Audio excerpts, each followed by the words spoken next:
Hello friends, स्वागत है आप सबका आपका अपना यूट्यूब चैनल अब पढ़ेगा इंडिया में। आज हम लोग इस वीडियो में देखेंगे जो हम लोगों ने ड्यूटेरिया करंट अफेयर्स का सीरीज स्टार्ट कर रखा है। उस सीरीज में आगे बढ़ते हुए हम लोग देखेंगे प्रैक्टिस सेट नंबर 4। इससे पहले ऑलरेडी 3 सेट अपलोडेड है। अगर आप नहीं देखें तो जाकर प्लेलिस्ट से देख सकते हैं। प्लेलिस्ट में एक फोल्डर बना हुआ है ड्यूटोरिया वार्षिकांक 2021 करके, उसमें आपको प्रीवियस के 3 सेट्स जो हैं वो ऑलरेडी अवेलेबल है, वहाँ से जाकर आप देख सकते हैं। यह वीडियो जो होगा वो पूरी तरह से एक्सप्लेनेशन के साथ होगा। जितने भी उससे रिलेटेड जो क्वेश्चन से रिलेटेड जो तथ्य हैं वो सारे क्वेश्चंस के तथ्य को हम लोग देखेंगे। तो चलिए अब बढ़ते हैं अपने क्वेश्चंस की तरफ। आज का जो हमारा पहला क्वेश्चन है वो यह कह रहा है कि आसाम के किस एकमात्र रामसार स्थल को भारत सरकार के पर्यावरण मंत्रालय ने इको सेंसिटिव जोन घोषित किया है। तो इको सेंसिटिव जोन किसको घोषित किया गया है? एक है दीपोर बिल वन्य जीव अभयारण्य, जो कि आसाम का एकमात्र रामसार स्थल है। तो इस क्वेश्चन का जो सही आंसर होगा वो होगा ऑप्शन नंबर सी। देखिए, रामसार स्थल की अगर हम लोग बात करते हैं तो याद रखिएगा, भारत में अंतर्राष्ट्रीय महत्व की आर्द्र भूमियों की जो कुल संख्या है वो अब 46 हो गई है। याद रखिएगा, पहले 42 था लेकिन अब इसमें 4 ऐड कर दिया गया है और टोटल जो हो गया है वो हो गया है 46। सबसे अधिक जो है वो यूनाइटेड किंगडम के 175 स्थल इसमें शामिल है। और वहीं रामसार सूची में शामिल होने वाला प्रथम स्थल जो है वो ऑस्ट्रेलिया का कोबर्ग प्रायद्वीप था, ये भी याद रखिएगा। नेक्स्ट क्वेश्चन है हमारा question number second. Question number second कह रहा है कि भारत का 53वां बाघ अभयारण्य कौन बना है? तो भारत का 53वां बाघ अभयारण्य जो बना है वो बना है गुरु घासीदास राष्ट्रीय उद्यान। तो इस क्वेश्चन का सही आंसर होगा वो होगा ऑप्शन नंबर बी, गुरु घासीदास राष्ट्रीय उद्यान।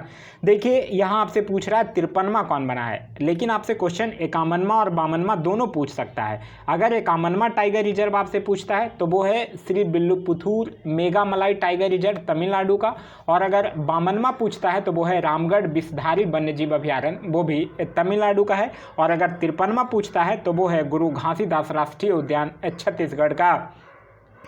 नेक्स्ट क्वेश्चन हमारा question number third. Question number third कह रहा है कि ब्रिक्स देशों द्वारा स्थापित न्यू डेवलपमेंट बैंक में शामिल नए सदस्य देश कौन से हैं?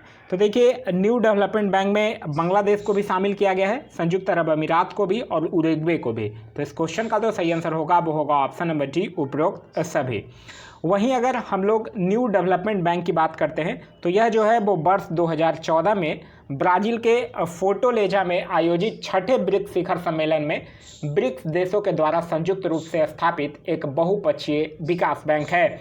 वहीं अगर हम लोग न्यू डेवलपमेंट बैंक की बात करते हैं तो इसका हेडक्वार्टर जो है वो शंघाई चाइना में है और इसकी स्थापना जो है वो 2014 में हुई थी। नेक्स्ट क्वेश्चन है हमारा क्वेश्चन नंबर 4। कह रहा है कि इंडिया पोस्ट पेमेंट बैंक के नए प्रबंध निदेशक एवं सीईओ कौन बनाए गए हैं? तो इंडिया पोस्ट पेमेंट बैंक के नए प्रबंध निदेशक एवं सीईओ जो बनाए गए हैं वो बनाए गए हैं जे वेंकट रामू। तो इस क्वेश्चन का सही आंसर होगा वो होगा ऑप्शन नंबर ए। वहीं अगर हम लोग इंडियन पोस्ट पेमेंट बैंक की बात करते हैं तो इसकी स्थापना जो है वो 2018 में हुआ है और इसका हेडक्वार्टर जो है वो न्यू दिल्ली में स्थित है। नेक्स्ट क्वेश्चन हमारा क्वेश्चन नंबर 5। क्वेश्चन नंबर 5 कह रहा है स्वतंत्रता दिवस 2021 की पूर्व संध्या पर किसे मरणोपरांत अशोक चक्र से सम्मानित किया गया है? तो अशोक चक्र से सम्मानित किया गया है श्री बाबूराम को। तो इस क्वेश्चन का जो सही आंसर होगा वो होगा option number A, Shri Baburam को मरणोपरांत अशोक चक्र से सम्मानित किया गया है।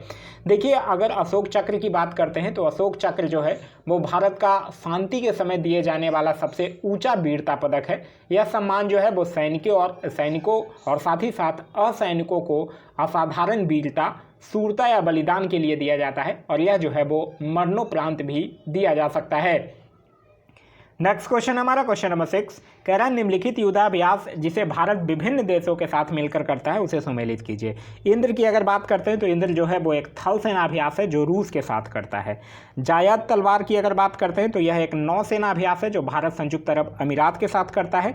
जायद अल बहर की अगर हम लोग बात करते हैं तो यह एक नौसेना अभ्यास है जो कि भारत कतर के साथ करता है। और ब्रज प्रहार की अगर बात करते हैं तो यह एक थल सेना अभ्यास है जो भारत अमेरिका के साथ करता है। तो इस क्वेश्चन को अगर आप अरेंज कीजिएगा तो आपका जो सही आंसर होगा वो होगा option number B. Next question हमारा क्वेश्चन नंबर 7। क्वेश्चन नंबर 7 कह रहा है अंतर्राष्ट्रीय जलवायु शिखर सम्मेलन 2021 पर आयोजित सम्मेलन की मेजबानी जो है वो किस देश ने किया है? तो इसकी मेजबानी जो है वो हमारे प्यारे देश भारत ने किया है। तो इस क्वेश्चन का जो सही आंसर होगा वो होगा ऑप्शन नंबर बी, भारत ने।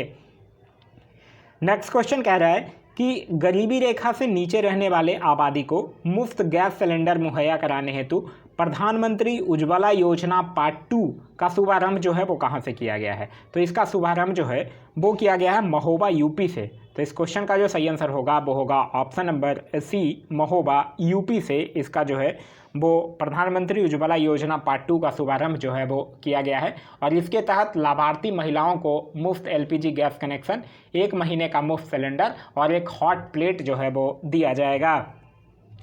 नेक्स्ट क्वेश्चन हमारा क्वेश्चन नंबर 9 कह रहा है कि राष्ट्रमंडल सचिवालय द्वारा जारी global youth development index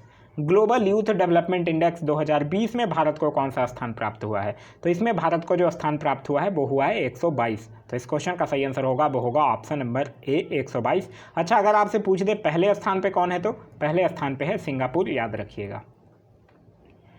next question कह रहा है कि वर्तमान में सर्वोच्च न्यायालय में मुख्य न्यायाधीश के अतिरिक्त न्यायाधीशों की संख्या कितनी हो गई है? यहाँ पूछ रहा मुख्य न्यायाधीश के अतिरिक्त, तो मुख्य न्यायाधीश के अतिरिक्त हो जाएगा 33। तो इस क्वेश्चन का सही आंसर होगा वो होगा option number C.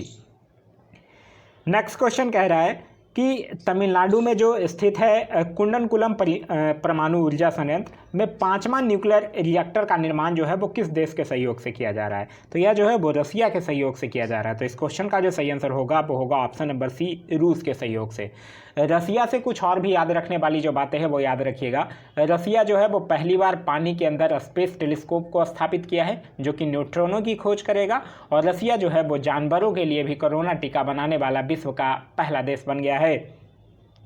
Next question हमारा क्वेश्चन नंबर 12 कह रहा है कि विश्व में पहला एलिफेंट रिजर्व जो है वो किस राज्य के द्वारा बनाया जा रहा है? तो विश्व में पहला एलिफेंट रिजर्व जो है वो छत्तीसगढ़ के द्वारा बनाया जा रहा है। तो इस क्वेश्चन का सही आंसर होगा वो होगा ऑप्शन नंबर सी, छत्तीसगढ़।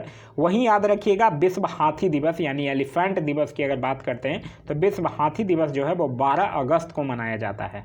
क्लियर है। और छत्तीसगढ़ से याद रखिएगा कि भारत की पहली ई लोक अदालत भी प्रारंभ हुई है छत्तीसगढ़ में।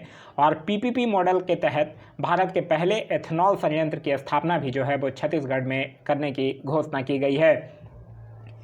नेक्स्ट क्वेश्चन कह रहा है कि हाल ही में प्रकाशित रिएंजेंट्स बॉर्न इन द यूएसए पुस्तक किसने लिखा है? तो इस पुस्तक किसके द्वारा लिखा गया है? यह लिखा गया है ब्रूस स्प्रिंगस्टीन और बराक ओबामा के द्वारा। तो इस क्वेश्चन का जो सही आंसर होगा वो होगा ऑप्शन नंबर डी, ए और बी दोनों के द्वारा। नेक्स्ट क्वेश्चन हमारा क्वेश्चन नंबर 14 कह रहा है राष्ट्रीय पेंशन प्रणाली यानी एनपीएस के लिए कितनी आयु सीमा तक के व्यक्ति जो है वो पात्र होंगे? देखिए ध्यान रखिएगा सॉरी, कह रहा है कि राष्ट्रीय पेंशन प्रणाली के लिए कितने आयु सीमा तक के व्यक्ति जो है वो पात्र होंगे, तब आपका आंसर हो जाएगा 70 साल। लेकिन अगर यही क्वेश्चन आपसे पूछ दे कि राष्ट्रीय पेंशन प्रणाली में शामिल होने के लिए अधिकतम आयु कितनी साल है, तब शामिल होने के लिए अगर पूछेगा तब है 65 साल। ठीक है, याद रखिएगा राष्ट्रीय पेंशन प्रणाली जो है वो केंद्र सरकार के द्वारा 1 जनवरी 2004 से इस प्रणाली की शुरुआत जो है वो की गई थी। नेक्स्ट क्वेश्चन हमारा क्वेश्चन नंबर 15 कह रहा है भारत की पहली ड्रोन फॉरेंसिक लैब जो है वो कहाँ बनेगी? तो भारत की पहली ड्रोन फॉरेंसिक लैब जो है वो केरल में बनेगी। तो इस क्वेश्चन का सही आंसर होगा वो होगा ऑप्शन नंबर सी, केरल में। केरल से और भी कुछ करंट के क्वेश्चन याद रखिएगा। जैसे भारत का पहला डिजिटल विश्वविद्यालय खोले जाने की घोषणा केरल ने किया है। एनआरसी के खिलाफ प्रस्ताव पारित करने वाला राज्य बन गया है केरल। भारत का पहला श्रमिक आंदोलन संग्रहालय खुला है केरल में। और सब्जियों के लिए न्यूनतम समर्थन मूल्य तय करने वाला भारत का पहला राज्य भी केरल बन गया है। नेक्स्ट क्वेश्चन कह रहा है क्वेश्चन नंबर 16 कह रहा है कि टोक्यो पैरालंपिक 2021 के ओपनिंग सेरेमनी में भारतीय ध्वजवाहक कौन थे? देखिए यहाँ पूछ रहा ओपनिंग सेरेमनी में कौन थे? टेक चंद जो कि भाला फेंक यानी जेवलिन थ्रो से संबंध रखते हैं। तो इस क्वेश्चन का सही आंसर होगा वो होगा ऑप्शन नंबर बी, टेक चंद। यहाँ टोक्यो पैरालंपिक की बात कर रहा है, ध्यान रखिएगा।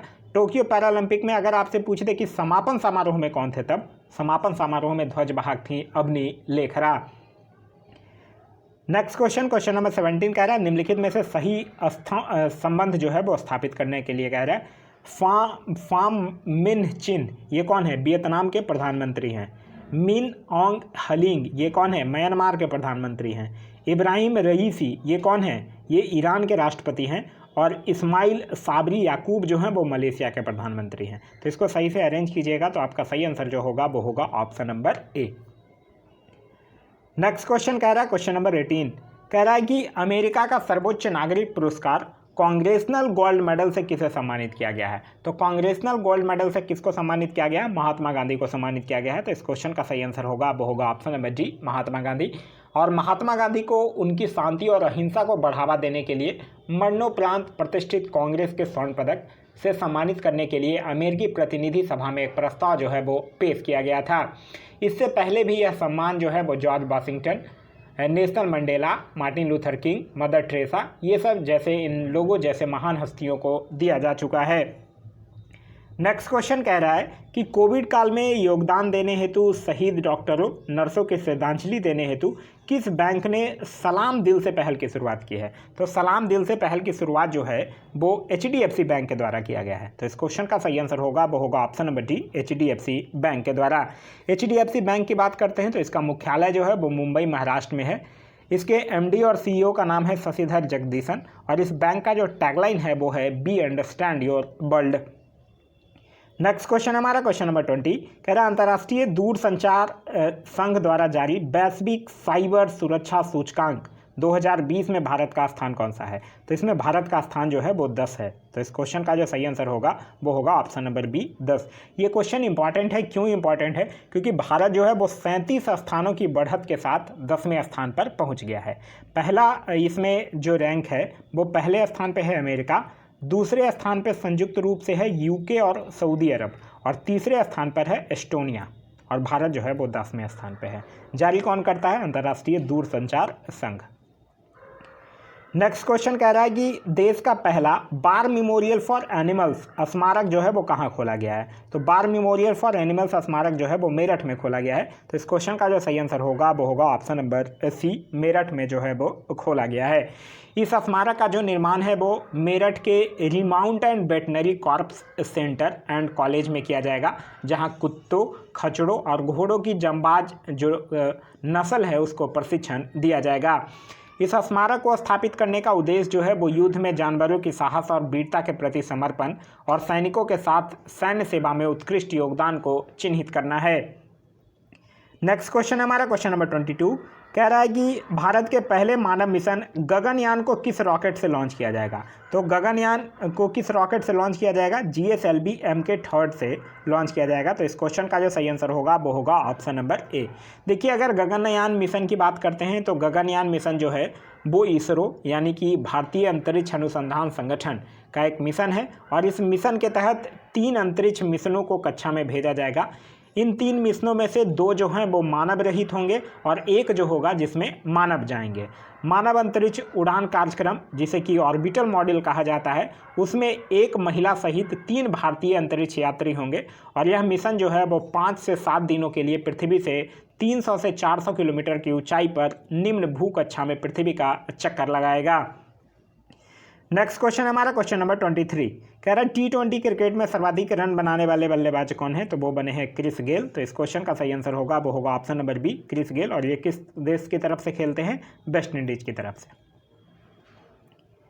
नेक्स्ट क्वेश्चन कह रहा है कि महिला एवं बाल विकास मंत्रालय के द्वारा किस माह को पोषण माह के रूप में मनाने का निर्णय लिया गया है? तो किस माह को पोषण माह के रूप में मनाने का निर्णय लिया गया है? सितंबर को। तो इस क्वेश्चन का जो सही आंसर होगा वो होगा ऑप्शन नंबर डी, सितंबर को यह पोषण माह के रूप में मनाने का निर्णय लिया गया है। देखिए, महिला एवं बाल विकास मंत्रालय की अगर हम लोग बात करते हैं तो एक चीज़ याद रखिएगा, महिला एवं बाल विकास मंत्रालय जो है वो एक वन स्टॉप सेंटर भी खोला है। ये क्वेश्चन इंपॉर्टेंट हो सकता है, याद रखिएगा। महिला एवं बाल विकास मंत्रालय जो है वो एक वन स्टॉप सेंटर खोला है।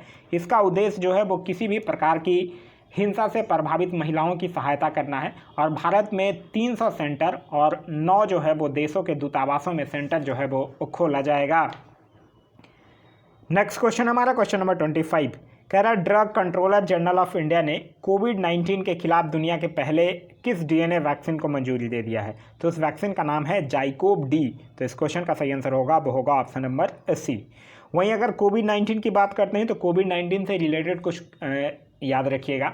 जैसे कोविड-19 को 11 मार्च 2020 को WHO के द्वारा वैश्विक महामारी घोषित किया गया। भारत में कोरोना वायरस का पहला मामला जो है वो केरल में मिला। कोरोना वायरस संक्रमण से पहले मौत जो है वो कर्नाटक में हुई। महामारी घोषित करने वाला पहला राज्य बना हरियाणा। पूर्ण कर्फ्यू लगाने वाला पहला राज्य बना पंजाब, और लॉकडाउन करने वाला पहला राज्य जो है वो बना राजस्थान। नेक्स्ट क्वेश्चन कह रहा है कि अभी हाल ही में श्रीनगर के डल झील पर किस बैंक ने फ्लोटिंग एटीएम खोला है? तो फ्लोटिंग एटीएम खोला है एसबीआई ने। तो इस क्वेश्चन का सही आंसर होगा वो होगा option number B, SBI. SBI के अध्यक्ष का नाम है दिनेश कुमार खारा। देखिए, एक इसी तरह से एक और एटीएम खोला गया था, देश का पहला अनाज एटीएम मतलब ग्रेन एटीएम, तो वो खोला गया था गुरुग्राम हरियाणा में, याद रखिएगा। नेक्स्ट क्वेश्चन कह रहा है कि संयुक्त राष्ट्र सुरक्षा परिषद की अध्यक्षता भारत ने किस महीने भर के लिए संभाला है? तो यह संभाला है अगस्त भर संभाला था। तो इस क्वेश्चन का सही आंसर होगा वो होगा ऑप्शन नंबर सी, अगस्त। संयुक्त राष्ट्र सुरक्षा परिषद की अगर आप बात कीजिएगा तो इसे दुनिया का पुलिसमैन कहा गया है। क्लियर है, इसे दुनिया का पुलिसमैन कहा गया है। इसमें 15 सदस्य होते हैं, जिसमें 5 जो है वो अस्थायी सदस्य होते हैं और 10 जो है वो अस्थायी सदस्य होते हैं। 5 अस्थायी सदस्य हैं अमेरिका, रूस, ब्रिटेन, फ्रांस और चीन। नेक्स्ट क्वेश्चन कह रहा है कि भारत की मदद से किस देश में निर्मित मंगदेछू जल विद्युत परियोजना को लंदन स्थित इंस्टीट्यूशन ऑफ सिविल इंजीनियर्स द्वारा ब्रूनेल मेडल से सम्मानित किया गया है? तो यह किस देश में निर्मित है मांगदेछू जल विद्युत परियोजना? यह भूटान में है। तो इस क्वेश्चन का जो सही आंसर होगा वो होगा ऑप्शन नंबर ए, भूटान में। वहीं अगर हम लोग इस ब्रूनेल मेडल की बात करते हैं तो यह पुरस्कार जो है वो उद्योग के भीतर सिविल इंजीनियरिंग में उत्कृष्टता के प्रतीक के रूप में दिया जाता है। ब्रूनेल मेडल ऐतिहासिक रूप से दुनिया भर की प्रमुख परियोजनाओं और संगठनों को दिया जाता है। वहीं अगर हम लोग मांगदेछू जल विद्युत परियोजना की बात करते हैं तो यह परियोजना जो है वो इससे हर साल लगभग 2.4 million ton greenhouse gas उत्सर्जन में कमी आएगी।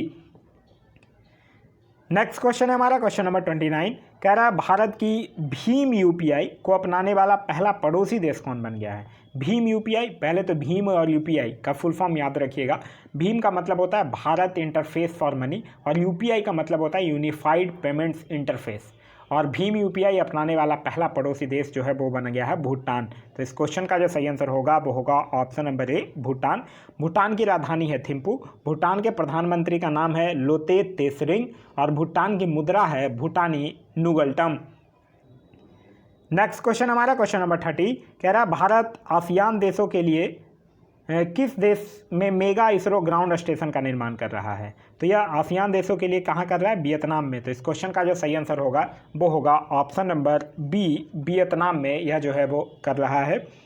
नेक्स्ट क्वेश्चन हमारा क्वेश्चन नंबर 31 कह रहा है निम्नलिखित कथनों के साथ संबंध स्थापित करें। पीयूष गोयल, पीयूष गोयल क्या है? वाणिज्य और उद्योग मंत्री, कपड़ा मंत्रालय। तो स्मृति ईरानी की अगर बात करते हैं तो यह महिला एवं बाल विकास मंत्री हैं। अनुराग सिंह ठाकुर की बात करते हैं तो यह सूचना एवं प्रसारण खेल मंत्रालय इनके पास है। और पशुपति कुमार पारस की अगर बात करते हैं तो इनके पास खाद्य प्रसंस्करण मंत्रालय है। तो इस क्वेश्चन को अगर आप सही से अरेंज कीजिएगा तो आपका सही आंसर जो होगा वो होगा option number C. Next question कह रहा है कि सूचना एवं संचार प्रौद्योगिकी क्षेत्र में सहयोग हेतु भारत सरकार ने किस देश के साथ समझौता ज्ञापन पर हस्ताक्षर किया है? तो भारत सरकार जो है वो जापान के साथ किया है। तो इस क्वेश्चन का जो सही आंसर होगा वो होगा ऑप्शन नंबर ए, जापान के साथ। जापान से याद रखिएगा भारत जो है वो सूचना एवं संचार प्रौद्योगिकी क्षेत्र के साथ ही साथ जल संसाधन के क्षेत्र में सहयोग हेतु सतत शहरी विकास के लिए और निर्दिष्ट कुशल कामगारों की सहभागिता से भी जुड़े समझौते ज्ञापन पर भारत जो है वो जापान के साथ हस्ताक्षर किया है। नेक्स्ट क्वेश्चन हमारा क्वेश्चन नंबर 33। क्वेश्चन नंबर 33 कह रहा है कि टोक्यो ओलंपिक्स 2021 में इस बार कुल कितने नए खेल शामिल किए गए हैं? तो इस बार कुल 4 नए खेल शामिल किए गए थे। तो इस क्वेश्चन का सही आंसर होगा वो होगा ऑप्शन नंबर सी। 4 नए खेल का नाम था कराटे, स्क्वाटबॉर्ड, सफरिंग और स्पोर्ट्स क्लाइंबिंग। ये 4 नए खेल जो थे वो टोक्यो ओलंपिक्स 2021 में इस बार शामिल किए गए थे। टोक्यो ओलंपिक्स 2021 की बात करते हैं तो भारत जो है वो इसमें 1 स्वर्ण, 2 रजत और 4 कांस्य पदक सहित कुल 7 पदक जीता था, जो कि भारत का अब तक का सबसे सर्वश्रेष्ठ प्रदर्शन था। पदक तालिका में भारत जो है वो 48वें स्थान पे है, याद रखिएगा। नेक्स्ट क्वेश्चन कह रहा है कि भारत के खादी प्राकृतिक पेंट के ब्रांड एम्बेसडर कौन बने हैं? तो खादी प्राकृतिक पेंट के ब्रांड एम्बेसडर बने हैं नितिन गडकरी। नितिन गडकरी कौन है? ये सड़क परिवहन एवं राजमार्ग मंत्री हैं, ध्यान रखिएगा। अच्छा, अगर आपसे यही पूछ दे कि बिहार खादी का ब्रांड एम्बेसडर किनको बनाया गया है तो बिहार खादी का ब्रांड एम्बेसडर जो है वो पंकज त्रिपाठी को बनाया गया है, जो कि एक अभिनेता हैं। नेक्स्ट क्वेश्चन कह रहा है कि गुजरात के नए मुख्यमंत्री कौन बने हैं। तो गुजरात के नए मुख्यमंत्री बने हैं भूपेंद्र पटेल। तो इस क्वेश्चन का सही आंसर होगा वो होगा option number A, Bhupendra Patel. यहाँ के गवर्नर का नाम है श्री आचार्य देवव्रत और यहाँ की राजधानी है गांधीनगर। नेक्स्ट क्वेश्चन कह रहा है कि भारत के पूर्व मंत्री और बिहार के पूर्व राज्यपाल बूटा सिंह ने किस पार्टी के चिन्ह पर राजनीतिक पदार्पण किया है। तो किस पार्टी के चिन्ह पर राजनीतिक पदार्पण किया था। तो अकाली दल के चिन्ह पर। तो इस क्वेश्चन का सही आंसर होगा वो होगा option number B, Akali Dal. Next question कह रहा है कि महिला एशियाई फुटबॉल कप 2022 का आयोजन कहाँ होगा। तो महिला एशियाई फुटबॉल कप 2022 का आयोजन होगा भारत में। तो इस क्वेश्चन का सही आंसर होगा वो होगा option number B, Bharat. Bharat से याद रखिएगा, भारत में फीफा अंडर 17 महिला विश्व कप 2022 का भी आयोजन होगा। 13वां विश्व कप क्रिकेट 2023 का भी आयोजन होगा और 15वां पुरुष विश्व कप हॉकी 2023 का आयोजन भी भारत में ही होगा। नेक्स्ट क्वेश्चन कह रहा है कि भारत के उपराष्ट्रपति वेंकैया नायडू के 4 साल के कार्यकाल का वर्णन जो है वो किस किताब में किया गया है। तो यह किया गया है किस किताब में, रिफ्लेक्टिंग, रिकलेक्टिंग एंड रिकनेक्टिंग। तो इस क्वेश्चन का सही आंसर होगा वो होगा option number A. Venkaiah Naidu जो हैं वो 13वें उपराष्ट्रपति हैं भारत के अभी तत्कालीन। वहीं अगर हम लोग राष्ट्रपति की बात करते हैं तो राष्ट्रपति 14 में है रामनाथ कोविंद और प्रधानमंत्री 15 में है। याद रखिएगा, उपराष्ट्रपति 13 में, राष्ट्रपति 14 में और प्रधानमंत्री 15 में। नेक्स्ट क्वेश्चन कह रहा है कि भारत सरकार के 2 नए दवा परीक्षण प्रयोगशाला जो है वो कहाँ स्थापित कर रही है। तो भारत सरकार कर रहा है हैदराबाद और पुणे में। तो इस क्वेश्चन का सही आंसर होगा वो होगा ऑप्शन नंबर डी, हैदराबाद और पुणे में। नेक्स्ट क्वेश्चन कह रहा है कि कल्पना चावला और सुनीता विलियम्स के बाद अंतरिक्ष में उड़ान भरने वाली भारतीय मूल की तीसरी महिला कौन है। तो उनका नाम है शिरीषा बांदला। तो इस क्वेश्चन का सही आंसर होगा वो होगा option number A. Next question कह रहा है कि यूनेस्को की विश्व धरोहर स्थलों की सूची में इंग्लैंड के किस शहर को हटा दिया गया है। तो इंग्लैंड के लिवरपूल को हटा दिया गया है। तो इस क्वेश्चन का सही आंसर होगा वो होगा ऑप्शन नंबर सी, लिवरपूल। वहीं अगर हम लोग यूनेस्को की बात करते हैं तो यूनेस्को का फुल फॉर्म है the United Nation Educational, Scientific and Cultural Organization. इसका हेडक्वार्टर जो है वो पेरिस, फ्रांस में है। इसकी स्थापना जो है वो 1945 में हुआ है और इनके डायरेक्टर जनरल का नाम है ऑन्द्रे अजोले। नेक्स्ट क्वेश्चन कह रहा है कि एशियाई विकास बैंक ने किस मेट्रो लाइन के विकास हेतु $500 मिलियन का लोन स्वीकृत किया है। तो यह किया है बेंगलुरु मेट्रो के लिए। तो इस क्वेश्चन का सही आंसर होगा वो होगा option number D, Bengaluru metro. वहीं अगर हम लोग एशियाई विकास बैंक यानी एडीबी की बात करते हैं तो इसकी स्थापना हुई है 1966 में। टोटल मेंबर कंट्री है 68 और इसका हेडक्वार्टर जो है वो है फिलीपींस में। नेक्स्ट क्वेश्चन कह रहा है कि इसरो और ग्रामीण विकास मंत्रालय ने मिलकर ग्रामीण विकास हेतु डाटा तैयार करने हेतु कौन सा पोर्टल शुरू किया है। तो उस पोर्टल का नाम है युक्त धारा पोर्टल। तो इस क्वेश्चन का जो सही आंसर होगा वो होगा ऑप्शन नंबर ए, युक्त धारा पोर्टल। युक्त धारा पोर्टल जो है वो इस पोर्टल के जरिए रिमोट सेंसिंग के जरिए डाटा जुटाएगा, जिससे ग्रामीण विकास योजनाओं के क्रियान्वयन में मदद मिलेगी। वहीं ग्रामीण विकास एवं पंचायती राज मंत्री हैं गिरिराज सिंह और इसरो से आप लोग भली भांति परिचित होंगे। इसका फुल फॉर्म होता है इंडियन स्पेस रिसर्च ऑर्गेनाइजेशन, जिसका हेडक्वार्टर है बेंगलुरु में। स्थापना हुई है 1969 में और इसके फाउंडर हैं विक्रम साराभाई। नेक्स्ट क्वेश्चन कह रहा है लाई हरोबा महोत्सव जो है वो किस राज्य में मनाया गया। तो लाई हरोबा महोत्सव जो है वो मणिपुर में। तो इस क्वेश्चन का सही आंसर होगा वो होगा option number B, Manipur. Manipur से याद रखिएगा, मणिपुर में योसांग महोत्सव भी मनाया जाता है, नारंगी महोत्सव भी मनाया जाता है और चेरी ब्लॉसम फेस्टिवल भी मनाया जाता है। नेक्स्ट क्वेश्चन कह रहा है कि नेशनल फिल्म आर्chives ऑफ इंडिया के संग्रह में किस फिल्म को शामिल किया गया है। तो नेशनल फिल्म आर्chives ऑफ इंडिया के संग्रह में पीके फिल्म को शामिल किया गया है। तो इस क्वेश्चन का सही आंसर होगा वो होगा ऑप्शन नंबर डी। और नेशनल फिल्म आर्chives ऑफ इंडिया की स्थापना जो है वो 1964 में हुई थी। नेक्स्ट क्वेश्चन कह रहा है कि भारत के सर्वाधिक ऊंचाई पर स्थित हर्बल पार्क जो है वो कहाँ है। तो यह है जो है वो चामोली, उत्तराखंड में है। तो इस क्वेश्चन का सही आंसर होगा वो होगा option number B, Chamoli, Uttarakhand. Uttarakhand से और भी चीज़ें याद रखिएगा, जैसे भारत का पहला मॉस गार्डन, भारत का पहला पॉलिनेटर पार्क, छोटे जानवरों के लिए पहला इको ब्रिज, भारत का पहला कबक पार्क, देश का सबसे लंबा सस्पेंशन ब्रिज, भारत का पहला वन चिकित्सा केंद्र, ये सब जो है वो उत्तराखंड में ही स्थित है। नेक्स्ट क्वेश्चन कह रहा है कि आर्थिक सर्वेक्षण 2021-22 के अनुसार सर्वाधिक एफडीआई प्राप्त करने वाला राज्य कौन है। तो सर्वाधिक एफडीआई प्राप्त करने वाला जो राज्य है वो राज्य है गुजरात। तो इस क्वेश्चन का सही आंसर होगा वो होगा ऑप्शन नंबर सी, गुजरात। वहीं आर्थिक सर्वेक्षण 2020-21 के अनुसार और भी कुछ चीज़ें याद रखिएगा। अगर आपसे पूछ दे कि विदेशी पर्यटक जो है वो किस राज्य में सबसे ज़्यादा आते हैं, तो तमिलनाडु में। और भारत के पर्यटक किस राज्य में सबसे ज़्यादा घूमने जाते हैं, तब उत्तर प्रदेश। प्रति व्यक्ति आय में सबसे ज़्यादा गोवा, प्रति व्यक्ति आय में सबसे कम बिहार और गरीबी दर में सबसे ज़्यादा छत्तीसगढ़। नेक्स्ट कह रहा है कि सर्वाधिक वनावरण प्रतिशत वाले राज्य कौन है। तो सर्वाधिक वनावरण प्रतिशत वाला जो राज्य है वो है मिजोरम। तो इस क्वेश्चन का सही आंसर होगा वो होगा ऑप्शन नंबर डी, मिजोरम। अच्छा, यही अगर आपसे पूछ दे कि सर्वाधिक वन क्षेत्र वाला राज्य कौन है, तब आपका आंसर हो जाएगा एमपी। और पूछ देगा अगर वन क्षेत्र में वृद्धि वाला शीर्ष राज्य कौन है, तब आपका आंसर हो जाएगा कर्नाटक। नेक्स्ट क्वेश्चन कह रहा है कि बजट 2020-21 के अनुसार भारत का राजकोषीय घाटा कितना प्रतिशत है। देखिए, राजकोषीय घाटा जो है वो जीडीपी का 6.8% है। तो इस क्वेश्चन का सही आंसर होगा वो होगा ऑप्शन नंबर ए।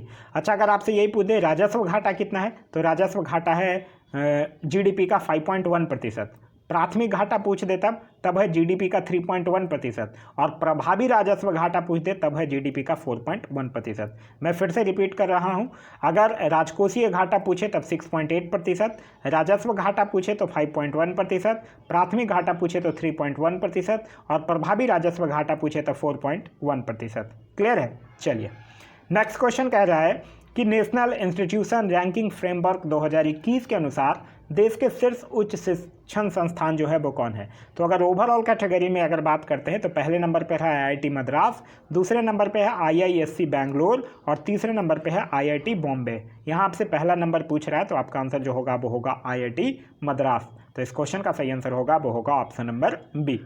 तो यह था हमारा आज का वीडियो। आज का वीडियो आप लोगों को कैसा लगा कमेंट करके जरूर बताइएगा।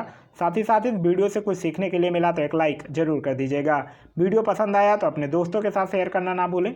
अभी तक आप इस चैनल पर नए हैं या चैनल को सब्सक्राइब नहीं किए हैं तो चैनल को सब्सक्राइब कर लीजिए और साथ ही बेल आइकन दबा लीजिए ताकि हमारे सारे वीडियो का नोटिफिकेशन आपको मिलते रहे। Thanks for watching.